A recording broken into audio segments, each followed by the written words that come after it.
Here we go. Here we go.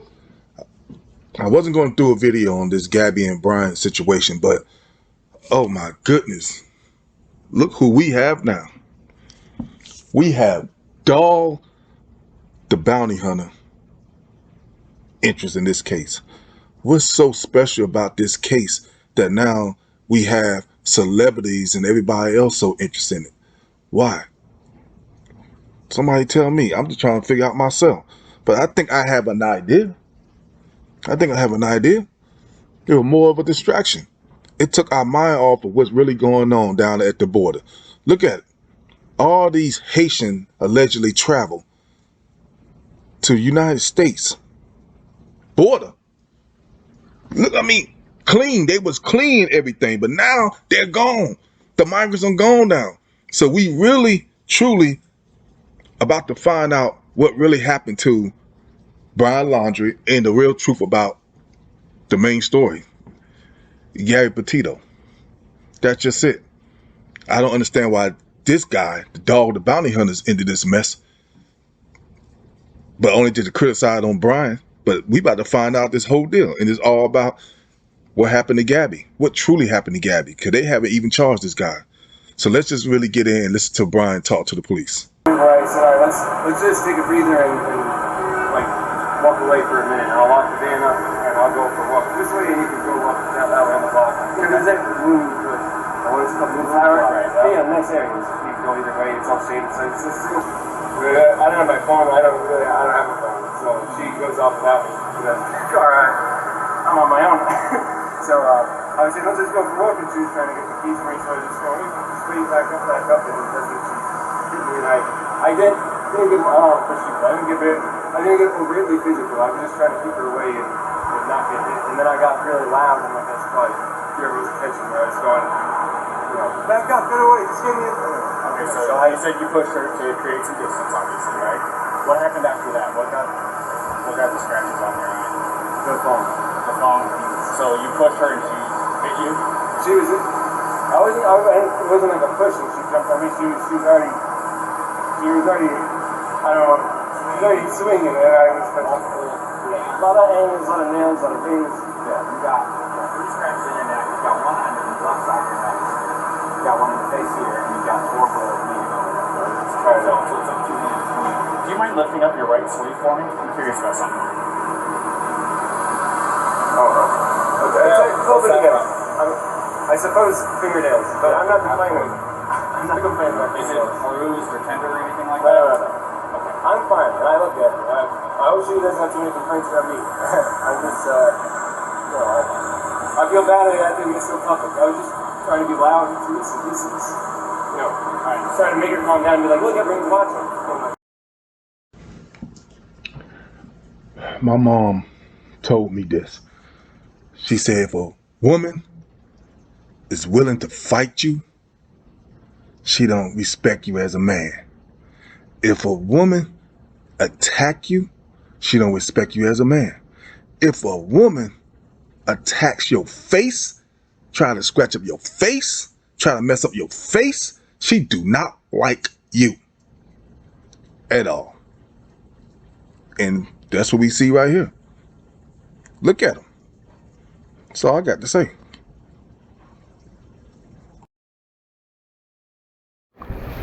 Okay.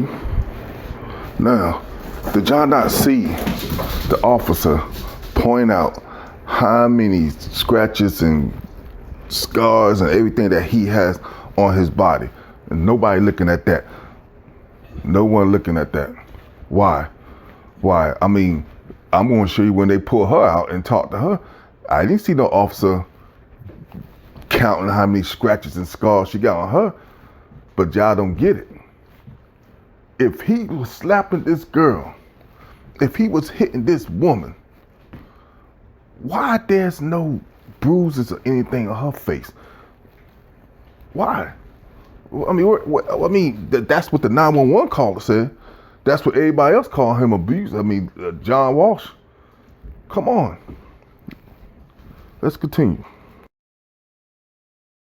So now they decided to go after the police that was on this case.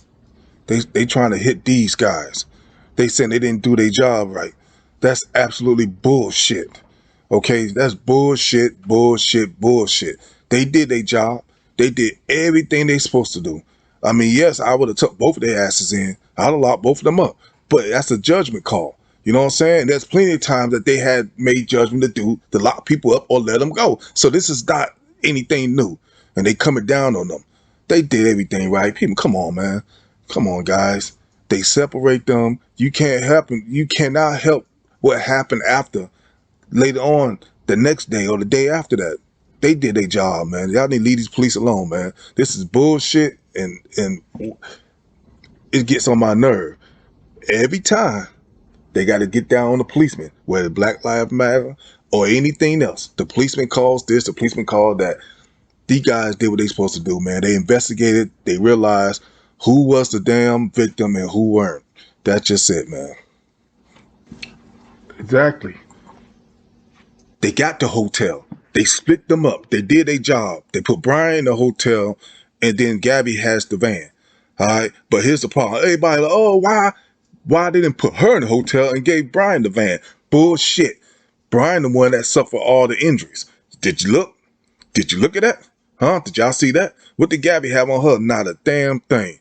Okay? So they put Brian up because he was the victim, just as it looks. And put Gabby kept the van, and they told him to stay apart from each other that night. You can't help what happened later on, okay? But I want y'all to listen to the officer explain to Brian the Utah laws when it comes to domestic violence. Listen now, y'all just gotta pay attention. Brian, unfortunately, in the state of Utah, we don't have discretion on some things. Like, for example, if I pull you over for speeding and I want to give you a warning, I can do that because it's under Class A, it's a Class B under. If I want to give you warnings for all kinds of stuff, I can. But there's a few things I can't. Like when I say I, police, I'm not totally crazy. One of the things that the state legislature doesn't give us discretion on is charges when it comes to domestic assault. And it sounds like you guys are living together, so you meet the statute for domestic partners. And you do have injury, and both an independent witness, probably the next one we're going to talk to as well, which we haven't talked to yet, but the one we did talk to, and your own companion have made it clear that she was the primary aggressor and that she was striking you and you received injuries. You haven't admitted to striking her, she has not admitted to striking her, the witness did not see you strike her. So at this point, you're the victim of domestic assault, and even if you didn't want to pursue this, we don't have a choice. The best thing we can do to not, the law says we have to charge her, doesn't say we have to put her in jail. Okay, but it also says we have to separate, we need a no contact order, and we have to put her in jail if we cannot separate. And there's no problem here, you guys are on Florida living together. How are we supposed to separate her guys? Now, I don't want to take this small 20 minutes. We have a 22-year-old body there, you can definitely defend yourself against, but at the same time, we can't say because you're a male and she's a female, we can't treat this different than if you were the male than her. We've got to treat it the same. So she's not in a tough spot. So unless you have an idea about how she can not go to jail and be separated, you have friends in town, somewhere she can stay. Tomorrow, if you want to, it's up to you. You can go to jail. You can't because we don't have a charge for you. Now tomorrow, if you wanted to, you can get with her again tomorrow. Take your break. So what you heard is the officer explaining to him, same thing I said earlier, that there's no discrimination when a man hit a woman compared to a woman hitting a man. And she was the aggressor, more aggressive, and based on the bruises. And he said, if you listen, a witness. So we got the 911 call witness that said he was slapping her. And then you got somebody that was at the restaurant that said she was aggressive trying to hit him, was hitting him. And you see it. Now, this right here, it gets on my nerve. John Walsh. What was so about this case that brought him out? And just listen to him. Listen to this man. I just want y'all to listen to how he talked about Brian, man. Or allegedly his, he said 30-some years expertise. But he can pretty much tell me that only thing we have is her first video The parents, then y'all better think about this. The parents of Gabby didn't say anything bad about Brian yet. Have you heard that? So this was a good relationship. If you want to base it off that, the parents of Gabby Petito have not came out and said, we knew something was wrong. Brian was a bad person. He was terrible. And he hits on my daughter and this and that. No, you did not hear any of that shit. And listen to fucking damn punk ass John Walsh talk. Tonight, John Walsh, this country's best-known citizen crime fighter and host of In Pursuit with John Walsh. It airs Wednesdays, 10 o'clock Eastern Time on Investigation Discovery and it streams on Discovery Plus. John, this new reporting that you heard from Randy Kay, that there allegedly was this argument between Laundrie and staff at a Wyoming restaurant, and that Gabby Petito left in tears. This is one of the last known sightings of her and Brian Laundrie. Where does this fit in to the puzzle?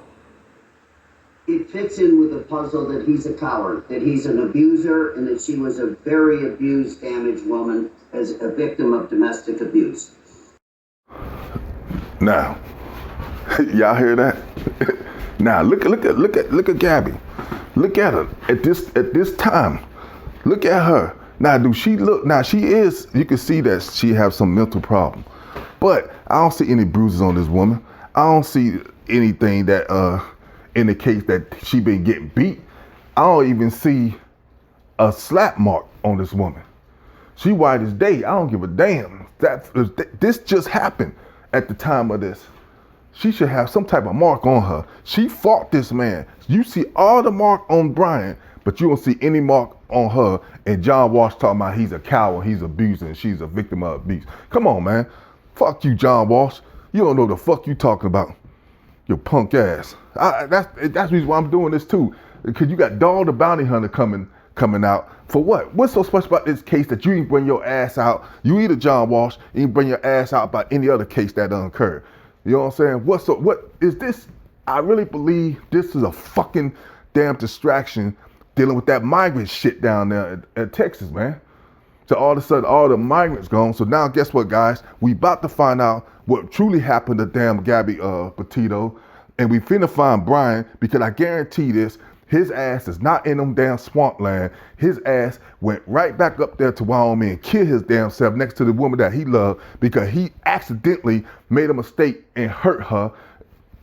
And he going to lay right next to her. This is exactly what's going on. This is exactly, I guarantee this is what's going to happen. Because now we can concentrate now. They brought this Gabby shit out, and I hate to say that. They brought this out so y'all don't see all the fake Haitians that came down into the border. If you look at it, and I'm thinking about doing a video on that. They travel so fucking far, but they so damn clean. And I don't give a damn, and I'm going off case right now because I think this was a distraction. I'm going off right now because the son of a bitches down there must have a solar washing machine to clean all their damn clothes. They had Dallas Cowboy jerseys and all that shit that was clean as fuck, like somebody just handed them that. I don't give a damn. But back to this case right here. This is what I'm talking about. Gabby Petito was no fucking angel. And I hate to say that. Rest in peace if that's her remains. Rest in peace to her. But she wasn't no fucking angel, man. She beat this guy down, man. Y'all see it. We all can't get away from what we see. We seen the video of her. They were enjoying themselves. And we see this. The parents of Gabby didn't come out and say he was a bad person or anything. So let's not put that in a John Walsh punk ass saying that he's abusing. Don't know the fuck he talking about. You know what I'm saying? So she was not no angel. She had OCD, which means she become aggressive when something ain't the way that she wanted done. Look at that, man. Y'all gotta put that together, man. I want to go ahead and end this, but I still got some more to talk to this motherfucker John Walsh about. When those two cops, you know what the saddest thing is, John? Let's talk the truth here. When that 911 operator got that call and a very good citizen pulled over so disturbed that they said, I just saw a guy slapping the hell out of his girlfriend. Then he tried to drive away. She got in the car and he punched her in the face. How did that not get to the two deputy sheriffs that pulled her over and the female park ranger? How did that not get to those cops? That could have saved their life. That could have saved their life if they do what they do in domestic abuse situations. They separate the woman, they take her to a shelter, and they separate the guy. They wrote in their report that he was the victim. I looked at it, and so did a whole bunch of experts, and said she's a battered woman. Those cops should have separated her. He controlled the whole conversation. He even said to police, see these scratches here? It was from her cell phone. That could have saved her life. See, this to piss me off. You getting mad at the policemen. They did their job. They did separate them. How can you say this could have saved her life if they separate them and they got back the next damn day, John? They got back the next damn day. You and a whole bunch of people say she's a victim of domestic abuse. Hold up. Wait a minute. What am I missing here? What am I missing here? She didn't have any marks, any bruises, anything on her body. He has all of it, man. So she was hitting him. So what they did separate them based off that. And they also told them don't contact each other. But John, what happened the next day? That's night. What happened today? Huh? They still got together. So this logic that the police was wrong, they did a poor job that could have saved her life. No, the fuck they couldn't. Because she got back with him the next damn day, you stupid motherfucker. Damn, this pissed me off, man. You son of a bitch. How did the police? They did their fucking job. She was the aggressor, so they separate them that night. And you could see it was daylight too, so they've been away from each other probably about more than damn 14 or 15 hours. But they got back together. Yes, this stupid son of a bitch. Let's continue on, man. But it did. And John, I learned something this afternoon that everybody should know. A couple across the street from that house revealed that when he was there, remember he came home and was there for 10 days with the van. First of all, he scrubbed that van, he and his parents. They scrubbed that van and they scrubbed that house. And that before Gabby was reported as a missing person, the father bought a camper shell. It's in the driveway. You can see it, a white camper shell that goes on that red truck. And that the mother and father and Brian went on a 3-day weekend. When they left, the neighbors saw Brian get into the camper and thought it was odd that a grown man was going on a weekend with his parents. This is a couple days before Gabby's parents sounded the alarm that she was missing. It may seem that I'm breaking down John Walsh's interview, but I'm gonna let it go after this because I want y'all to, what you just heard is John Walsh stated that the neighbors across the road said that it was odd that a grown man wanted to go on a camping trip with his damn parents. No, the fuck that's not. You know what? Somebody need to go across that road to that neighbor and slap the fuck out of her and say, mind your damn business, because how did you know that they were gonna be gone that long if you wasn't paying attention to them leaving at the beginning and coming back home again? Because he put a camper on his damn truck doesn't mean they going camping. You know what I'm saying? So fuck you on that. But then think about this. John also said that the neighbor said when, and I could be allegedly, that when they came back, it was no Brian in the camper. So when did Brian get his damn vehicle and leave? You get what I'm saying? So 3 people left, 2 people came back. When did Brian come back home and get in the Mustang and take it out there to the swampland? You're catching what I'm saying now? This is stupid shit that media do and y'all don't pay attention to. And I'm not gonna talk about John no more. I'm not gonna go through this whole damn interview anymore. I'm just saying this son of a bitch right here pissed me off mainly because why are you out in this? And there's a lot of missing people out there, a lot of people that got killed, an unsolved mystery, and your ass worry about this situation. Why? Because we made it big. We made it big, people. I really want to continue, but I'm gonna end this. But this is my opinion.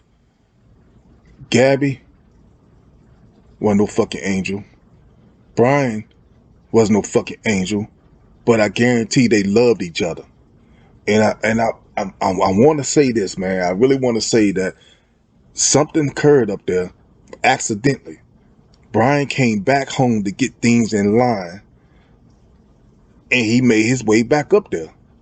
I got a feeling he gonna kill himself or already killed himself, and he landed there next to where they found Gabby. Cause I don't see the victim of this domestic abuse and all this that these media are playing in this situation. I see two loving couples, couple, and something happened. You can't tell me something didn't happen, because guess what? The coroner ruled a homicide, but cannot tell you how she died, if that's her. You get what I'm saying? They have a warrant out for his arrest on some other bullshit, but not for homicide, not for killing Gabby. So that's why, oh man, I really want to say that, could they be gone? Is that her? I mean, is that her? Could Brian be with Gabby right now? In this life or afterlife? Because there's no way he in that damn swamp, people. Y'all know this. There's no way. He's not there. He's somewhere. If he's still alive and he didn't go up to Wyoming and kill himself, he's somewhere. He's somewhere. Mexico, somewhere. You get what I'm saying? But hold on. I just thought about something. His parents say he didn't take his phone or his wallet. So he killed himself, man. He either dead, he killed himself, or he got caught up in the swamp and he dead and gone. He's stinking right now. All right.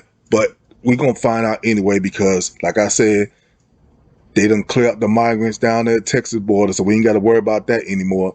And now we finna find the truth about this case. Go ahead and hit that like, hit that dislike, however you feel. Just remember, this is my opinion, and this is how I feel about this whole situation. So I'm out of here. Holla. See y'all later. Get it done. Holla.